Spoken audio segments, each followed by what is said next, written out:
Zambia boaki ba soso congolais aki a lokoti ya olamba na restaurant. Mboka za okufa. Ah. Bakata.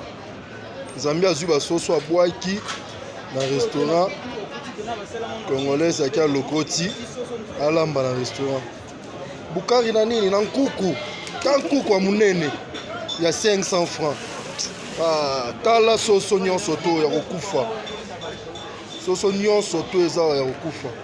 Na Zambie babwaki mais congolais aki a lokoti alamba na restaurant.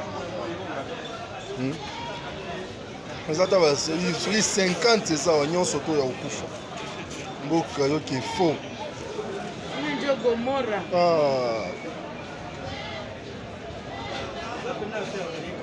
Ah, bazo benge batune position est-ce que basoso wana leki to bakangi Mama. Solo déjà aéroport là.